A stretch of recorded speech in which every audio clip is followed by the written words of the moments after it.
Deferred tax on business combination. अब देखो business combination जब होता है ना, यहां पे मेरे पास जगह नहीं इसलिए मैं नीचे जा रहा हूं, ठीक है। तो क्या होता है, मान लो वेंडर कंपनी की बैलेंस शीट में कोई असेट है 140 करोड़ का, ये वेंडर कंपनी की बैलेंस शीट का है। अब आप उसको अक्वायर किया, आपने फेयर वैल्यूएशन निकाला 170 करोड़, तो carrying amount of the asset 30 crore से बढ़ गया, carrying amount of the asset बढ़ गया, लेकिन टैक्स बेस तो नहीं बढ़ा, टैक्स बेस तो अभी भी छोटा ही है। मान लो टैक्स बेस 140 ही था उस वक्त, तो टैक्स बेस तो अभी भी 140 है, लेकिन कैरिंग अमाउंट तो बढ़ गया। तो सर क्या करना पड़ेगा, आपको डेफर्ड टैक्स लायबिलिटी पैदा करना होगा।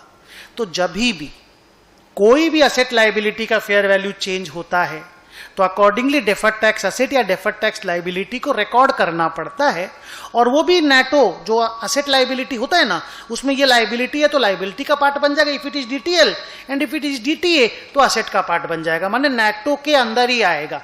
प्लीज ये परचेज कंसिडरेशन नहीं बनेगा, because a normal deferred tax asset और liability that we are acquiring.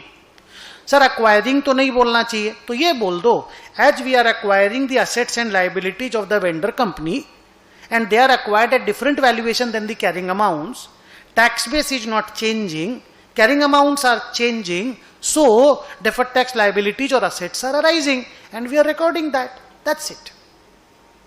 अब देखिए मैंने कितना सुंदर से इसको लिखा है कि the acquirer records the assets and liabilities of the vendor at fair values which may be different than the carrying amount in the books of the acquiree. For such changes new deferred tax asset or liability will arise which we will measure and include it as part of our NATO। अगर asset बढ़ा DTL जो 140 से 170 आया, logic से समझा दिए, DTL will arise.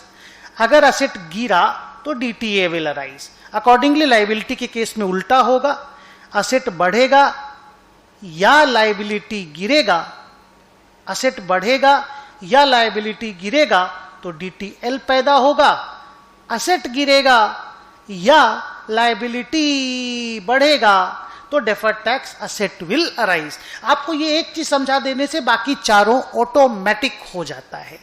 तो वो स्टूडेंट के थोड़ा सा प्रेजेंस ऑफ माइंड पे डिपेंड करता है कि कैसे मैनेज करना है।